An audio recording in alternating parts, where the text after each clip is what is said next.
ഗീ അഥവാ നെയ്യ്. ഗീ ആയുർവേദത്തിന്റെ ഒരു സൂപ്പർ ഫുഡാണ്. ഗീ എന്ന് കേൾക്കുമ്പോൾ പലരും വിചാരിക്കണത് അതൊരു ഫാറ്റ് ആണ്, അല്ലെങ്കിൽ അത് വെയിറ്റ് കൂട്ടും എന്നൊക്കെയാണ്. സത്യത്തിൽ ghee is not a bad fat, it's a good fat. നമ്മൾ ഈ ഊർജ്ജവർദ്ധകം എന്നൊക്കെ പറയില്ലേ, നമ്മുടെ ഇമ്മ്യൂണിറ്റി ഇമ്പ്രൂവ് ചെയ്യാൻ, നമ്മുടെ സ്ട്രെങ്ത് ഇമ്മ്യൂൺ ചെയ്യാൻ, നമുക്കൊരു ഇന്നർ ഗ്ലോ തരാനൊക്കെ ഗീ സഹായിക്കും. നമ്മുടെ മെമ്മറി ഷാർപ്പനാവും, നമ്മളുടെ ഡൈജസ്റ്റീവ് ഫയറിനെ സപ്പോർട്ട് ചെയ്യും. സോ ദാറ്റ് എന്താ വെച്ചാൽ നമ്മുടെ ഫുഡ് എനർജി ആയിട്ട് കൺവേർട്ട് ചെയ്യാൻ അത് സഹായിക്കും. ഇപ്പൊ രാവിലെയൊക്കെ നമ്മൾ ഒരു ഗ്ലാസ് വെള്ളത്തിൽ ഒരു ടീസ്പൂൺ നെയ്യ് കഴിക്കുകയാണെങ്കിൽ നമ്മളെ ഡൈജഷൻ ഈസി ആക്കും.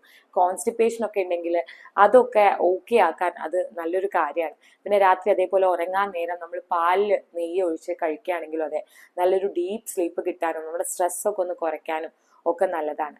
സ്ത്രീകളിലാണെങ്കിലോ നമ്മുടെ ഹോർമോണൽ ഇംബാലൻസ്, ഡ്രൈനെസ്, നമ്മളെ മൂഡ് സ്വിങ്സ്, ഇതിനൊക്കെ ഗീ നല്ലൊരു ആഹാരമാണ്. പിന്നെ ആയുർവേദത്തിലാണെങ്കിൽ ഗീനെ ഒരു മേധ്യദ്രവ്യമായിട്ടാണ് കാണുന്നത്. അതായത് നമ്മളെ ബ്രെയിൻ പവറിനെയും നമ്മളെ ഫോക്കസിനെയൊക്കെ ഇമ്പ്രൂവ് ചെയ്യിക്കാൻ വളരെയധികം ഈ ഗീ സഹായിക്കും. ഇതൊക്കെ വിചാരിച്ചിട്ട് നമ്മൾ ഈ നെയ്യ് ഒരു പരിധിയിൽ അല്ലെങ്കിൽ ഒരു അളവിൽ കൂടുതൽ കഴിക്കുന്നതും ശരിയല്ല കേട്ടോ. ഇപ്പൊ നമ്മളുടെ ഡൈജഷൻ വീക്ക് ആണെങ്കിൽ, അല്ലെങ്കിൽ നമുക്ക് എന്തെങ്കിലും ലിവർ പ്രോബ്ലംസ് ഉണ്ടെങ്കിൽ അതൊക്കെ ഈ ഗീ ഒരു അളവിൽ കൂടുതൽ കഴിക്കുന്നത് ദോഷം തന്നെ ചെയ്യുള്ളൂ. ഇപ്പൊ നമുക്ക് കോൾഡ് ആൻഡ് കഫ് നമ്മൾ പീക്കിലൊക്കെ ആണെങ്കിലൊക്കെ നമുക്ക് ഗീ അത്ര ഇതിൽ യൂസ് ചെയ്യേണ്ട കാര്യമില്ല.